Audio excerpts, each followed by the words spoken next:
Bonjour, y'all, Adrian Lambert here. So today I want to take a bit of time to chat about job interviews because you may be aware there is sort of a crisis at the moment. Since the Writers Guild went on strike, they have been penciled down. That's causing a lot of projects to get delayed, maybe even cancelled. I'm not sure what exactly is happening here, but it depends on the company. And sadly, this is putting a lot of jobs at risk at the moment. Thought that would be a good idea to give some reminder on some good habits to have for job interviews. If you are a student, they should give you an idea how an interview in the VFX industry would unfold and how you can prepare for it. So if you have never seen my videos, well, that's totally fine. I'll just give you a bit of context here. I'm a VFX artist and I've been working in the industry for the past 10 years now. Well, as you can imagine, I had a lot of jobs interview, a lot that I failed, a lot of also that I declined. And eventually, well, I got some jobs in some of the biggest studios like with Weta Digital, ILM, DNEG, and so on. So at this point of my career, I kind of moved on to some more leadership and management position, and that allowed me to help driving interviews and recruitment process. So in that sense, I thought that would be helpful to share my 2 cents about this topic. Just a disclaimer here, so the advices I'm about to give you here are not from a company perspective, it's just really my 2 cents on how I usually approach jobs interview. Without further ado, let's dive in.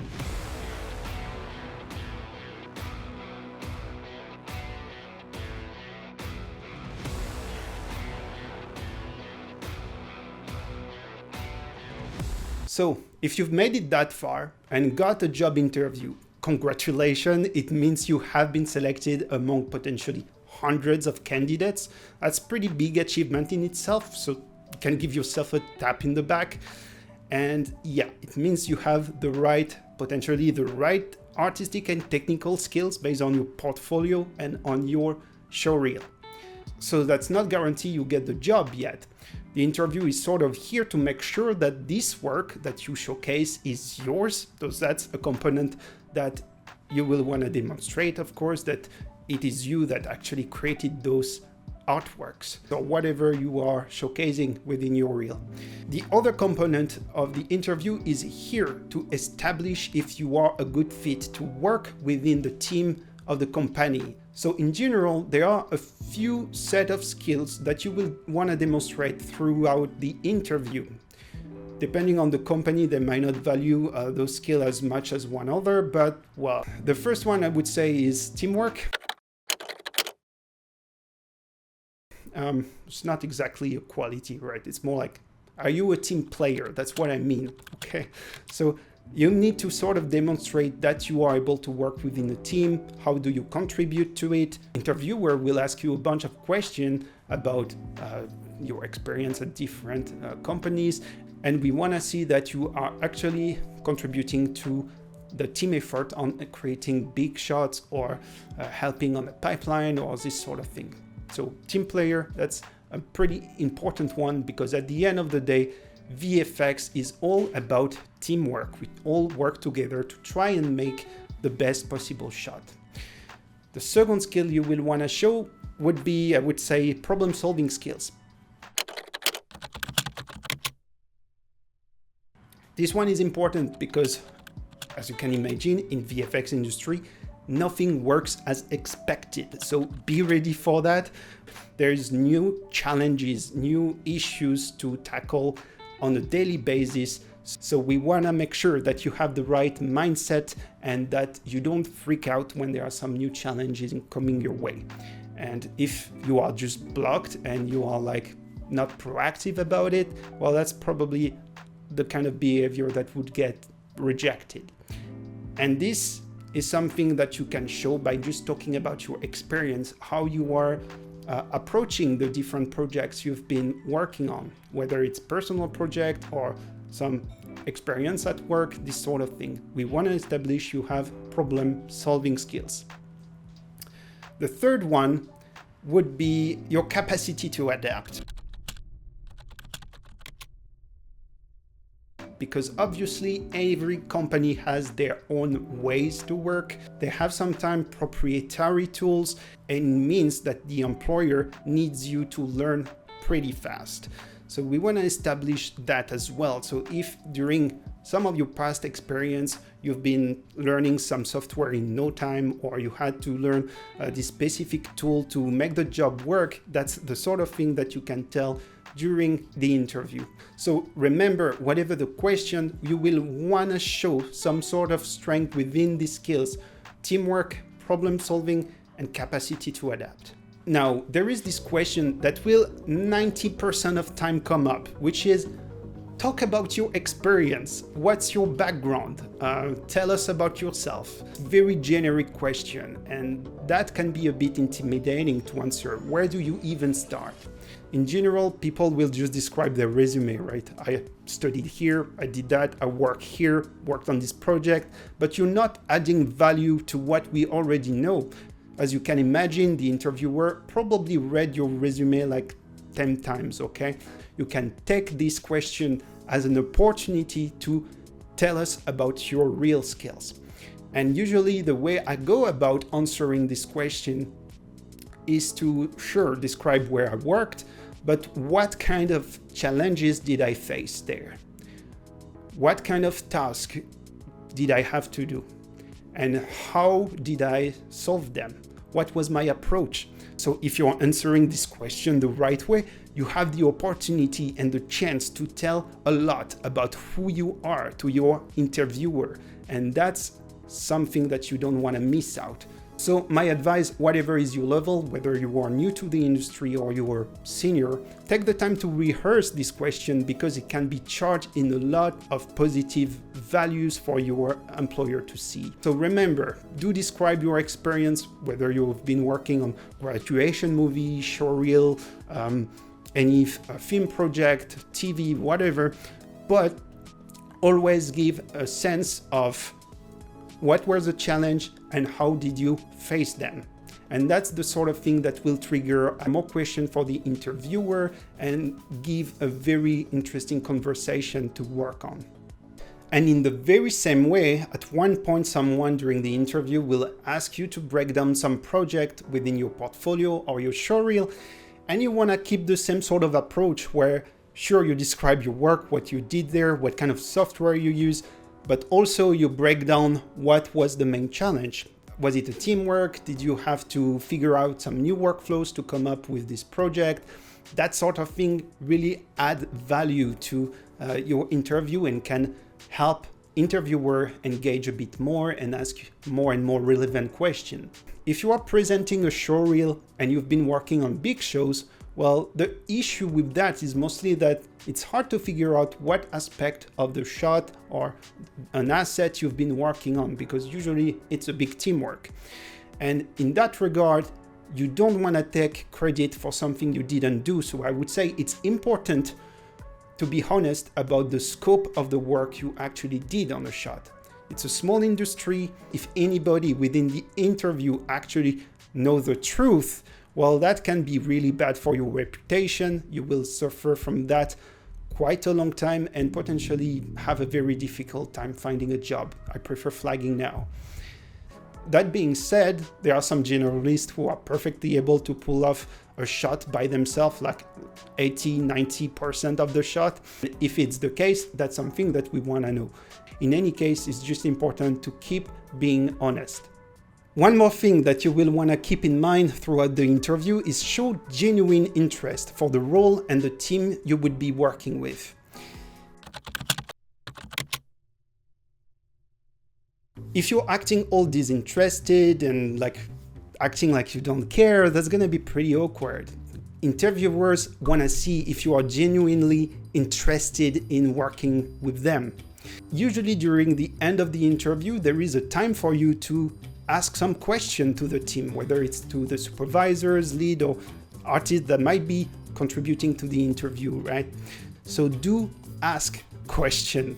Don't miss this opportunity of connecting with the team, because it shows that you care. That might be about the workflow of the team, how they work, but I think there is also a lot of value asking questions about the culture of the team, especially since COVID and all that work from home thing, right? Where that can be daunting, just starting in a company just by yourself, and you may want to find ways to connect with the team, right? And that's a very legit sort of worry to share with the interviewer.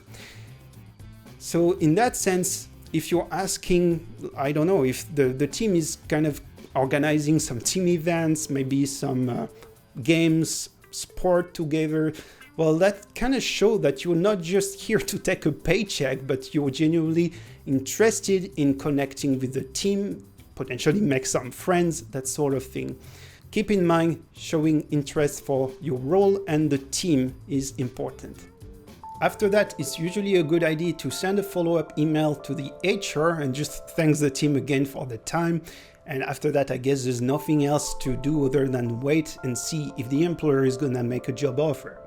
If you don't get the job offer, well, that happens. Happened to me a lot of time, but still, you know, that's not the end of the world. You will do great, don't worry. One thing though, I tend to still ask feedback if something doesn't go well.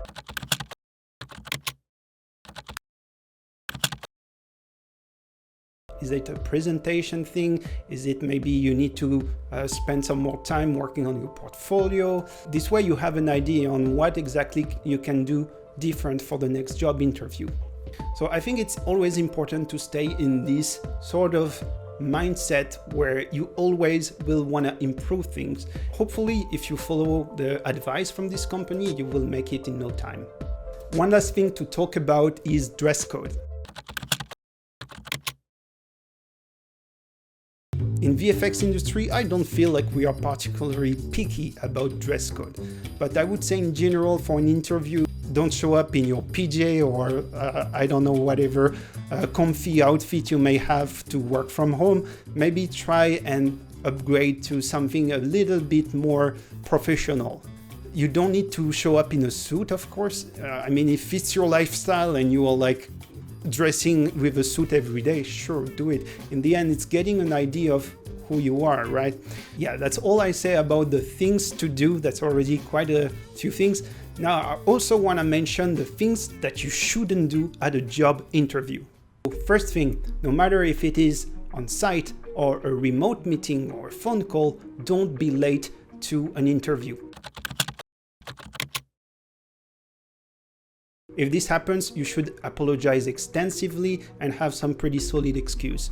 Because usually the company is booking the time of some people like supervisors, lead, to spend it with you, and if you don't make it, that's clearly a bad way to start. Now, that being said, that's not the end of the world, that can happen, but try to give a better impression after that. Now, second thing you shouldn't do at a job interview is to badmouth previous employers.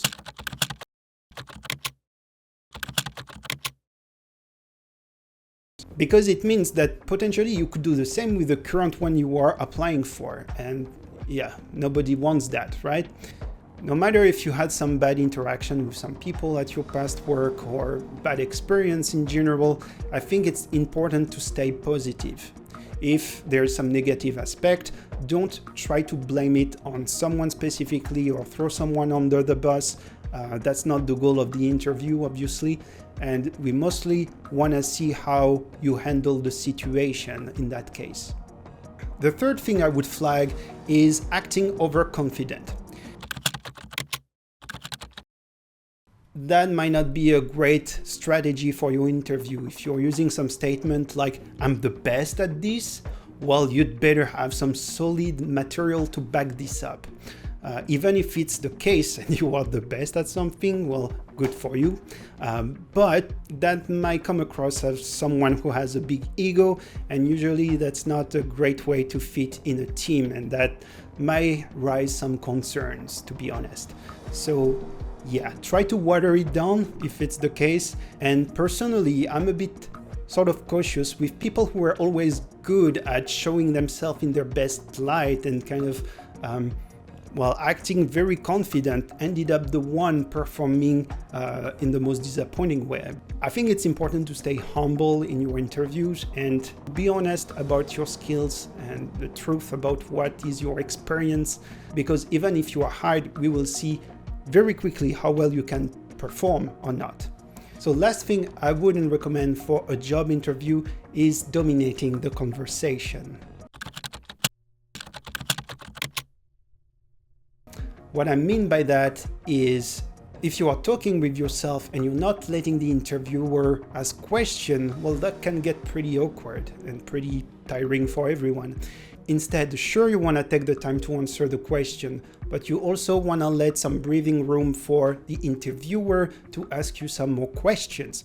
I think interviews are at best when it doesn't feel like an interview and just a conversation between colleagues, and it's just like this organic conversation of interest that's happening.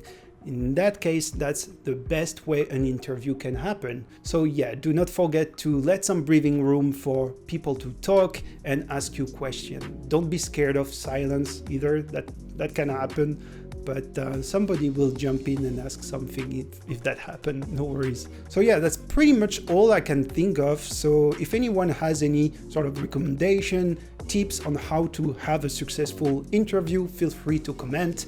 Now, that's pretty much it for today. Thanks a lot for watching. I hope this video was useful and will help you prepare your interview. If you have one coming soon, well, best of luck. For the others, take care and I'll see you guys next time.